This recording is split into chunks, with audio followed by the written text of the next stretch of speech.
Di beberapa ayat yang lalu sudah kita bahas tentang bagaimana bertasbihnya makhluk-makhluk Allah, baik yang di langit maupun yang di bumi.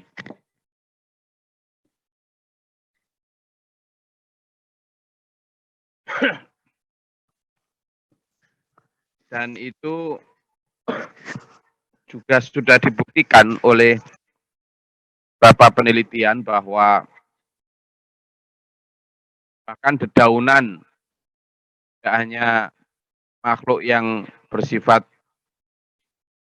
binatang dan manusia, tetapi bahkan pohonan itu ternyata juga bertasbih kepada Allah. Selain itu, kalau melihat ayat lain, misalnya Allah menundukkan gunung. Jadi Allah menundukkan gunung untuk juga bertasbih kepada Allah. Jadi kalau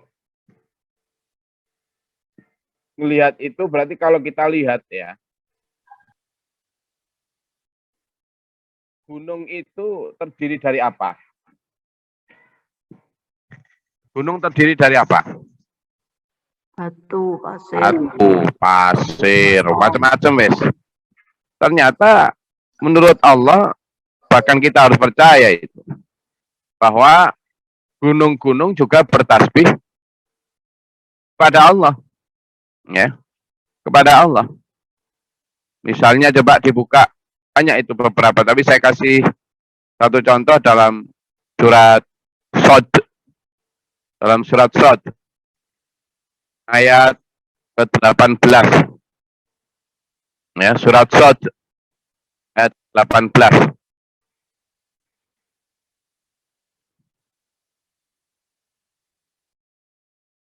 Kan, surat Shad ayat 18.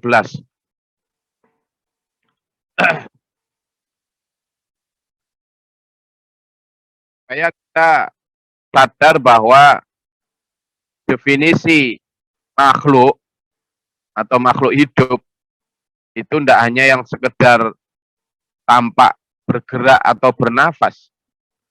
Bahkan yang sama sekali nggak bernafas pun sepertinya nggak bernafas, itulah menurut pandangan kita.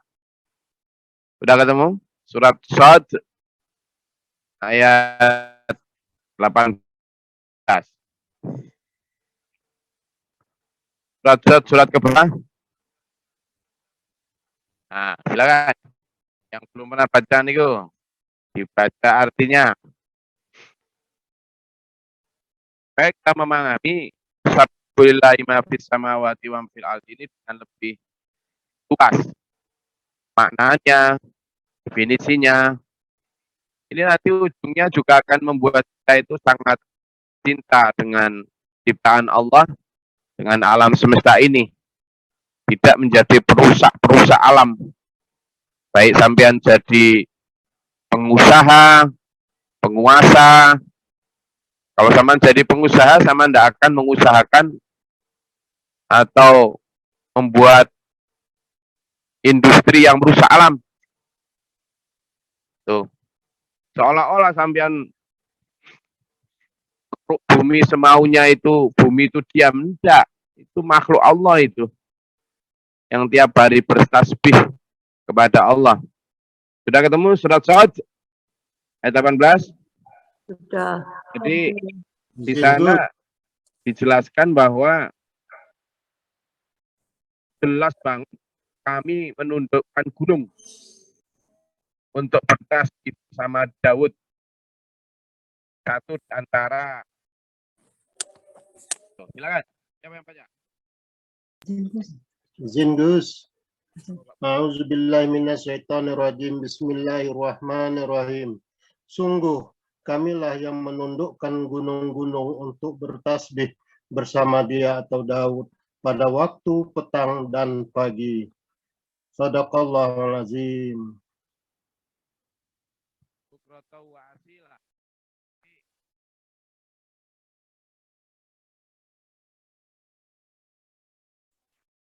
yang dibaca oleh Pak Burman tadi menunjukkan betapa benar-benar seluruh ciptaan Allah ini punya nyawa ya, punya nyawa. Tasbih. Kalau begitu gimana kita? Ya ayo kita hormati ya semesta ini, mencintainya, melestarikannya. Nanti kalau zaman jadi pengusaha ya ndak mengeksplorasi bumi secara berlebihan, cukup berdasarkan kebutuhan saja, tidak berdasarkan kepingin berlomba menumpuk kekayaan sampai menghancurkan gunung, menghancurkan ini dan sebagainya. Bukan kok tidak boleh memanfaatkan ya, tapi memanfaatkan beda itu. Antara memanfaatkan dengan tanpa pandang bulu merusak, dengan memanfaatkan dengan tetap melestarikan. Kalau sama lihat di Kalimantan itu, kasihan itu buminya. Keruk demikian rupa tanpa ada restorasi kembali, tanpa ada perbaikan kembali, asal keruk, asal padahal mereka adalah bebatuan, gunung-gunung yang bertasbih kepada Allah. Dan yang manusia lupa, lahul mulku walahul hamdu. Sesungguhnya baik penguasa yang misalnya kebijakannya kurang selaras alam dan seterusnya. Orang lupa, manusia lupa bahwa sesungguhnya segala kerajaan itu adalah milik Allah. Kita yang kadang gandrung atau gila dengan jempol di medsos, marah kalau tidak dipuji, di kampung kurang dihormati, atau hanya sekedar nggak disebut pada saat ngaji dan lain sebagainya, marah. Padahal walahul hamdu. Segala puji itu hanya milik Allah. Segala puji hanya milik Allah. Wa huwa ala kulli syai'in qadir. Dan kadang ada orang yang semena-mena, sok kuasa, dan lain sebagainya. Padahal kekuasaan itu hanya milik Allah. Wa huwa ala kulli syai'in qadir. Jangankan cuma menghancurkan sebuah kerajaan, ya, mengambil buah kuasa dari seseorang, atau dari sebuah kekaisaran, sebuah kerajaan, sebuah pemerintahan. Allah itu sampai berkuasa membuat darah tetap mengalir di sebuah pembuluh darahnya semut. Sekecil itu aja Allah mampu kok. Dari mulai yang tak tampak mata sampai yang besar itu. Yang menghancurkan semesta juga Allah, karena yang menciptakan juga Allah. Jadi ayo kita ke sana supaya nggak jadi orang yang jumawa, adikang, adikung, dan adikuno. Huwallazi khalaqakum. Dialah Allah yang menciptakan kalian. Ya. Jadi kalau manusia itu sok-sokan ingin bebas, ingin lepas, tidak mau diatur Allah dan seterusnya, manusia mungkin lupa bahwa yang menciptakan dia adalah Allah. Huwallazi khalaqakum, yang menciptakan kalian. Cuma kasih sayangnya, faminkum, bagian dari kalian kafir. Kalimat kafir itu ya kafir gitu, nggak bisa diganti yang lain. Nggak bisa, misalnya kafir ganti apa, non muslim gitu ya, nggak bisa. Kafir itu kan artinya ingkar, percaya dengan keimanan kita. Yang namanya tidak percaya ya tidak percaya gitu aja. Maka orang lain yang tidak percaya dengan prinsip teologi atau ketauhidannya Islam ya hak mereka toh. Cuma istilah kami untuk orang yang tidak percaya dengan syariat dan ketauhidan Islam disebut kafir. Kafir itu mewakili kebencian. Nah, itulah kamu. Itulah kamu. Istilah itu tidak mewakili apa-apa. Istilah itu mewakili garis batas tegas tentang perbedaan pilihan. Itu aja. Orang berhak memilih untuk percaya atau tidak. Buktinya apa? Ada wa minkum mu'minun. Dan sebagian di antara kalian percaya. Jadi hanya membedakan antara yang percaya sama yang tidak, itu aja. Tidak ada konsekuensi apa-apa di dunia kecuali nanti di akhirat. Tidak ada. Jadi seorang yang memilih untuk kafir ya enjoy aja, biasa saja. Kecuali, nah, makanya di dalam Islam ada dua kategori kafir. Pertama adalah kafir zimmi, yakni kafir yang meskipun dia tidak percaya terhadap ajaran atau keimanan Islam, tapi mereka tidak menyerang, tidak mengganggu, ya, tidak memerangi, dan juga tidak membenci umat Islam. Maka kepada mereka ya tetap biasa saja. Mau muamalah, jual beli, utang piutang dan lain sebagainya, monggo boleh-boleh saja. Ya, bahkan kafir yang ahli kitab, makanan kita juga halal untuk mereka, makanan mereka juga halal untuk kita. Bahkan dalam pernikahan pun seorang laki-laki muslim boleh menikahi perempuan ahli kitab. Jadi kafir itu sebuah garis batas tegas saja. Kecuali kafir zimmi. Kafir harbi, maaf. Kafir harbi. Kalau kafir harbi, ya memang kita membalas. Kenapa? Karena kafir harbi itu menyerang, memusuhi, memerangi, membenci. Maka kita berhak membalas. Membalas pun konteksnya adalah defense atau membela diri. Membela diri. Kalau membela diri, wajib. Itu wajib.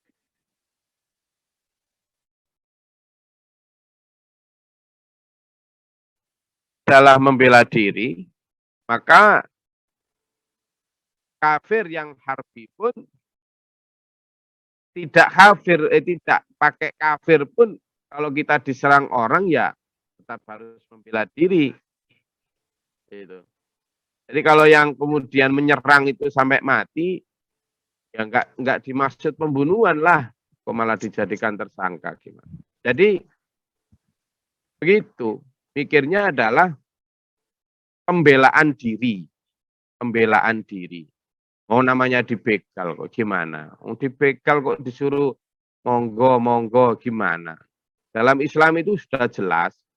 Kalau hartamu, nyawamu mau dirampas, kamu berhak membela diri.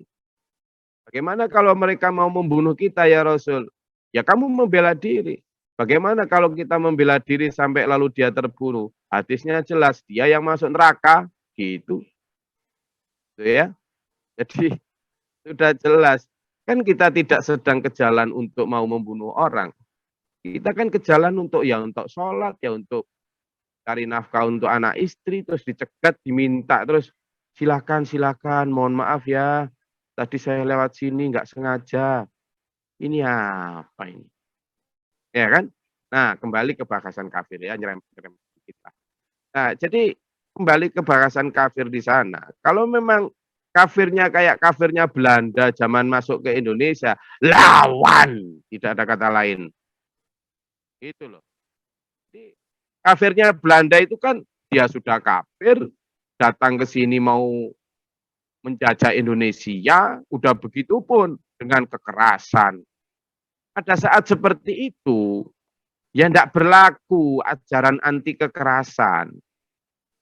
Jadi ajaran kita ini anti kekerasan itu berlaku untuk masa damai, untuk masa di mana kita berhadapan dengan non-muslim atau kafir yang zimmi, yang tidak menyerang kita. Tapi kalau yang menyerang kita, mau merampok kita, atau mau membunuh kita, ya jangan kemudian ajaran anti kekerasan tetap dipakai. Ya mati sampean. Wah kita ini anti kekerasan. Terus dibacok, waduh kita anti kekerasan silahkan. Enggak gitu bro. Ya. Jadi makanya Ya di negeri manapun lah, saya kira bukan hanya Islam itu. Makanya bahkan di negeri-negeri tertentu kan ada konsep wajib militer, ya kan? Wajib militer. Kenapa? Bahkan di masa damai sekalipun warga negara itu punya kewajiban membela negerinya, membela tanah airnya. Meskipun dia tidak secara resmi sebagai militer aktif, tapi seluruh warga negara kayak misalnya Korea Selatan, bahkan di Amerika kan ada juga wajib militer itu tuh, ya kan? Tahu sekarang apa ini? Kalau Korea Selatan kayak gitu, Taiwan kayak gitu, mewajibkan ya wajib militer itu. Seluruh warga negara, terutama yang laki yang itu harus mengikuti pelatihan militer sebagai komponen cadangan atau gitu loh. Itu untuk menghadapi apa? Ya untuk menghadapi agresor dari luar negeri. Kalau pada saat seperti itu, ya nggak mungkin kita pakai ajaran anti kekerasan. Ya lawan, gitu loh. Karena apa? Ajaran pertahanan itu kan jelas. Untuk mencapai perdamaian, kamu harus siap tangan. Gitu loh. Jadi makanya kafir pun di sini adalah pilihan. Tidak ada sesuatu yang luar biasa. Apalagi kita sendiri kadang juga terlibat kafir toh. Kalau kafir kita pilih menjadi kafir binikmah misalnya. Kafir yang tidak ingkar terhadap nikmat Allah dan lain sebagainya. Sehingga harus kita pilah-pilah ya. Kalau kepada kafir atau orang yang tidak percaya terhadap ideologi Islam, tapi mereka ya menyerang kita, ya bisa damai dengan mereka, dengan mereka, bahkan mungkin ya bermuamalah, jual beli apa, hutang piutang segala macam, bahkan mungkin kerjasama ekonomi apa itu, nikahan aja tidak apa-apa, bahkan makanan saja hilul lakum wa hilul lahum. Jadi dasar kita untuk berinteraksi ya. Nah, di dalam ayat ini memang kita menjadi kafir atau menjadi mukmin itu pilihan. Pilihan. Meskipun ya sangat tergantung terhadap hidayah Allah kepada hambanya. Allahu bima ta'maluna basir, dan Allah Maha mengetahui apa yang kalian kerjakan. Kadang memang ini kan lagi digencar-gencarkannya persoalan moderasi beragama ya. Mulai dari toleransi, anti kekerasan, menghargai budaya, sampai apa itu. Nah, tapi ya itu tadi, masalahnya adalah ketika kita toleransi, itu pun toleransi yang mempersilahkan. Jadi toleransi itu dari bahasa Latin. Kalimat awalnya itu tolerere. Artinya membiarkan. Ya membiarkan, tidak mengganggu, tidak membenci, gitu loh, tidak mendiskriminasi, itu tolerir. Bukan mengikuti. Kalau mengikuti ibadah orang lain, agama lain itu bukan toleransi. Enggak gitu caranya. Itu. Lalu anti kekerasan, anti violence juga begitu. Yang namanya anti kekerasan itu adalah ketika orang lain tidak berbuat kekerasan terhadap kita. Tapi kalau orang lain berbuat kekerasan, entah membegal atau mau merampok atau apa, atau misalnya bangsa lain kayak Belanda gitu, ya mau menjajah, mau jangankan orang non Muslim, dia misalnya Muslim tapi kemudian mau menjajah kita, ya kita lawan, bukan anti kekerasan lagi, gitu kan? Ya kita harus lebih keras. Lalu yang menghargai budaya juga begitu. Budaya sepanjang budaya itu tidak bertentangan dengan syariat Allah. Kalau budaya itu ternyata budayanya malah menganjurkan sesuatu yang kepada syariat Allah, ya kita nggak ikut lah. Misalnya budaya di satu daerah, sampean harus ikut joget-joget dengan aurat terbuka, lalu menghargai budaya, lalu membuka aurat, ikut ya enggak gitu, bukan itu. Jadi patokannya tetap adalah syariat Allah. Kecuali kalau budaya itu tidak bertentangan, gitu kan? Silaturahmi, enggak bertentangan. Syukuran, apa segala macam. Kalau selama enggak bertentangan ya enggak apa-apa. Tapi kalau kemudian itu bertentangan dengan ajaran Allah ya enggak kemudian ikut dan seterusnya ya. Nah, kalimat itu saya lebarkan dari kenapa? Karena Allah tahu apa yang kalian lakukan. Saya rasa itu yang bisa saya sampaikan. Monggo kalau ada yang mau di elaborasi atau diperluas, silakan.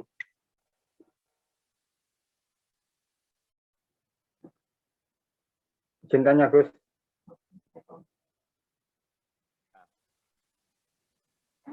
Tadi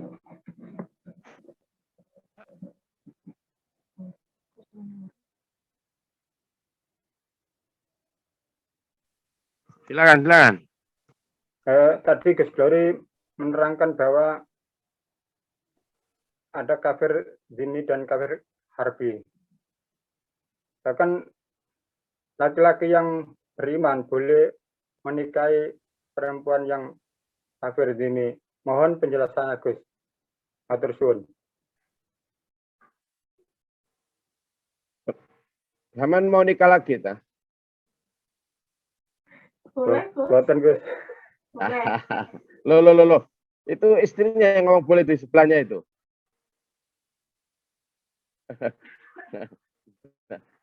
Jadi kalimatnya jelas, Mas Mujianto, bahwa lelaki muslim itu memang dibolehkan menikahi wanita dari kalangan ahli kitab. Ya. Itu coba dibuka di surat Al-Maidah ayat 5. Monggo. Mas Budi yang baca.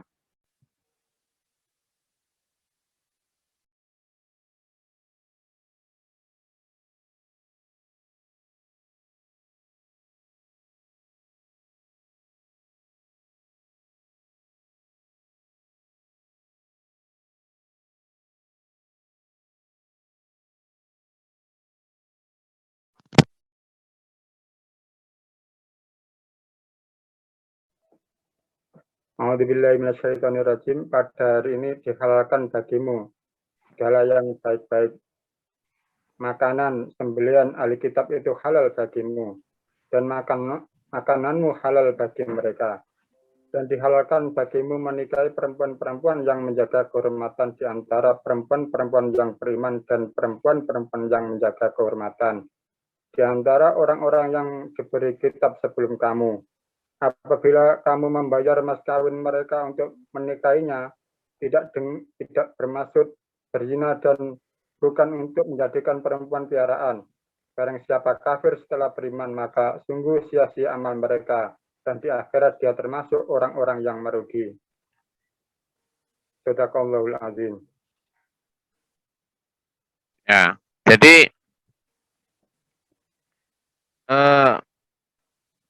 kita melihat ayat ini begini.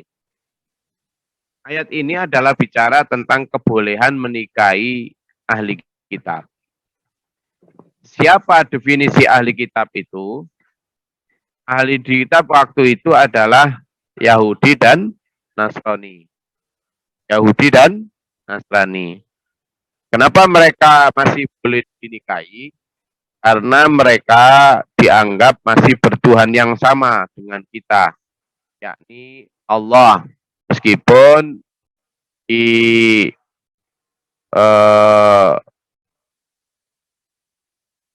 Nasrani dengan bahasanya misalnya Elijah. Kalau di Yahudi disebut Yahweh. Tetapi yang dimaksud tetap Allah yang Esa. Mereka boleh dinikahi, tetapi perempuan Muslim tidak boleh menikah dengan laki-laki ahli kitab. Ini hanya untuk laki-laki Muslim menikahi perempuan ahli kitab.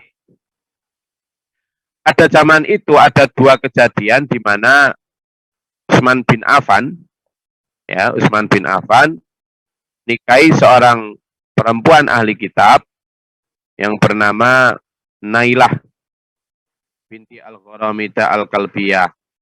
Itu seorang wanita ahli kitab, Nasrani, pemeluk Kristen. Tetapi kemudian setelah dinikahi, jadi sebelum dinikahi masih Kristen. Dan setelah dinikahi, kemudian masuk Islam. Ya. Demikian pula seorang sahabat bernama Hudzaifah radhiyallahu an juga menikahi seorang wanita Yahudi yang bernama Al-Madain. Dari suku Al-Madain ya. Ya, dinikahi. Tapi kemudian juga setelah itu masuk Islam. Lalu bagaimana dengan wanita yang selain dua kelompok tadi, yakni selain Yahudi dan Nasrani? Waktu itu kelompok musyrik, jadi selain kafir itu ada musyrik ya. Kelompok musyrik itu diwakili dengan sebuah kelompok atau agama Majusi. Agama Majusi ini menyembah api, menyembah matahari. Maka kata Nabi, tidak boleh. Kamu boleh perlakukan mereka seperti ahli Bali dalam hal menikahi mereka dan makan daging mereka. Orang Majusi itu musyrik. Jadi tidak boleh. Meskipun perempuan, dari mereka tidak boleh kita nikahi. Dan itu jelaskan jelas di dalam surat Al-Baqarah ayat 221 yang menyatakan bahwa kamu perempuan laki-laki perempuan mukmin tidak boleh menikah dengan laki-laki musyrik meskipun mereka mengagumkan kamu, karena seorang budak muslim lebih baik kamu nikahi daripada mereka laki-laki musyrik. Dan pula seorang muslim laki-laki tidak boleh menikahi musyrik perempuan sampai mereka beriman. Karena seorang budak perempuan, mata Allah lebih baik jika dia muslim untuk dinikahi dibanding seorang perempuan musyrik meskipun dia mengagumkan kamu. Jadi baik laki maupun perempuan tidak boleh menikah kalau musyrik. Nah, sekarang kalau ahli kitab yang dimaksud di situ adalah ahli kitab yang tidak mensekutukan Allah dengan yang lain. Tapi kalau ahli kitab lalu kemudian dia mensekutukan Allah dan menganggap misalnya Allah punya anak dan anaknya Allah juga Tuhan, maka dia sudah tidak masuk dalam kategori ahli kitab lagi. Dia bisa jadi masuk di dalam kategori musyrik. Itulah. Jadi cara melihat dalam surat Al-Maidah ayat 5 dan surat Al-Baqarah ayat 221 begitu. Saya terangkan ya karena ada pertanyaan. Bukan karena Mas Wijianto mau nambah wanita ahli kitab. Ya toh? Itu. Nah ini kayaknya ngaji berdua sama istri. Jadi saya terangkan begitu karena bukan nyuruh tambah loh ya, Bu Wijianto. Karena ini jelas. Puasa-puasa kok. Oke. Jelas ya? Jelas Gus. Ada lagi? Izin Gus. Oke, Pak Budi. Bismillahirrahmanirrahim. Assalamualaikum warahmatullahi wabarakatuh. Terkait dengan pendapat jangan mengkafir-kafirkan saudaramu. Sementara kita ini setiap saat bisa tergelincir dalam kekafiran. Seperti yang dengan sebutkan tadi, kafir nikmat. Kafir nikmat pun berarti kita sudah kafir. Nah, tentang pemahaman jangan mengkafir-kafirkan saudaramu, nanti kamu bisa yang kafir. Itu ada dalilnya atau bagaimana, Gus? Hadis atau Quran? Mohon penjelasannya. Assalamualaikum warahmatullahi wabarakatuh. Ya, jadi ada hadisnya Pak Budi.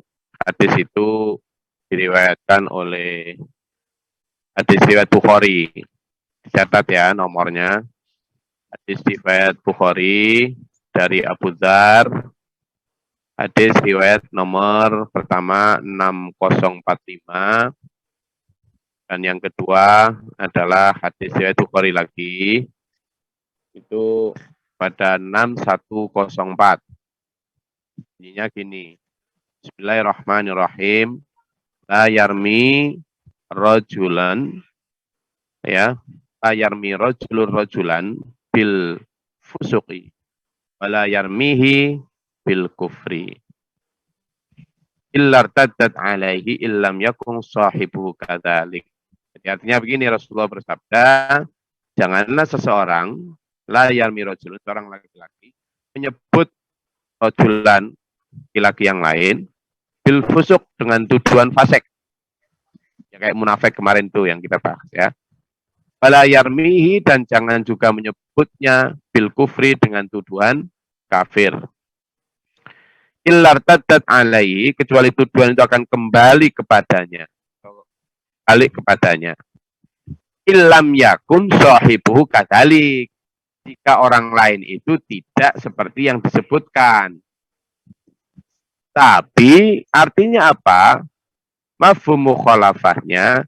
Tapi jika orang lain itu memang ya kafir, ya memang kita harus menyebutnya kafir. Gitu loh. Yang tidak boleh nyebut kafir ini kepada sesama muslim. Ya.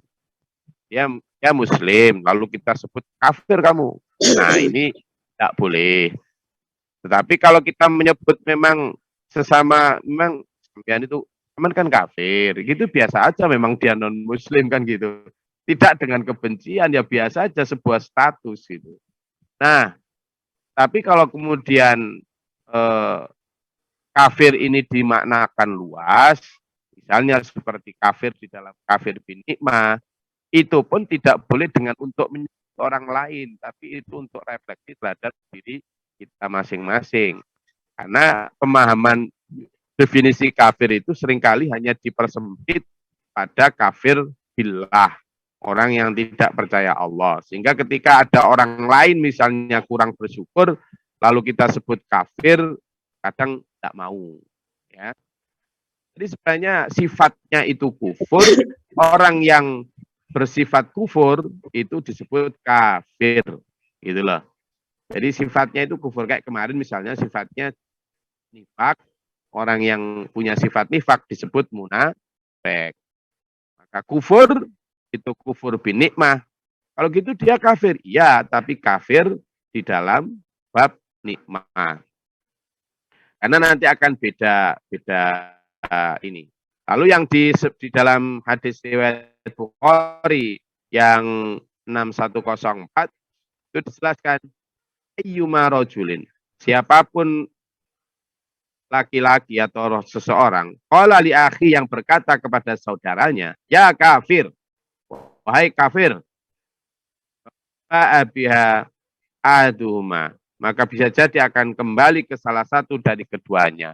Artinya hutan itu pasti akan mengena ke salah satu di antara keduanya. Jadi bukan kok kemudian, demikian pula di hadis riwayat Muslim ada juga riwayat yang nomor ke-60 itu ayyumamri'in gitu ya kalimatnya. Qala li akhi ya kafir, siapapun apabila seorang di antara laki-laki yang mengatakan kepada saudaranya ini dimaksud adalah saudara muslim, ya kafir wahai kafir, faqad ba'a biha ahaduma, maka sungguh akan salah satu di antara kembali. Ingkana kama qala wa illa raja'tu wa illa raja'at alaihi. Jika tidak maka kembali kepada dirinya sendiri. Ya, jadi itu juga di hadis yang ke-61 hayar Muslim juga, wa man da'a rajulan bil kufri aw qala atullahi wa laysa kadzalik illa hara alaihi. Siapa orang yang memanggil saudaranya atau temannya dengan kata kafir atau berkata musuh Allah, maka tidak ada selain itu kecuali akan kembali kepadanya. Nah, di sini termasuk sesuatu yang tidak diinginkan. Jadi menuduh orang muslim dengan kafir, itu yang dimaksud di sana. Tapi kalau memang dia sudah kafir, ya bukan menuduh namanya, tapi memberikan definisi.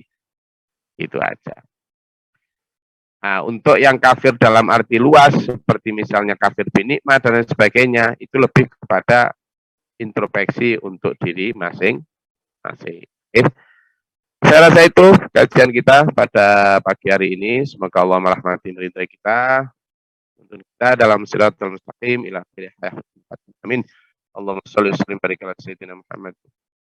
Allahumma fir lil mu'minina wal mu'minat muslimin ahya. Allahumma ahdina fi man hadayta wa afina fi man afayta wa lana fi man tawallayta wa barik lana fi ma aghfir wa atubu ilaika sallallahu sayyidina Muhammad. Allahumma dafa'na al-bala wal waba wa al hasad.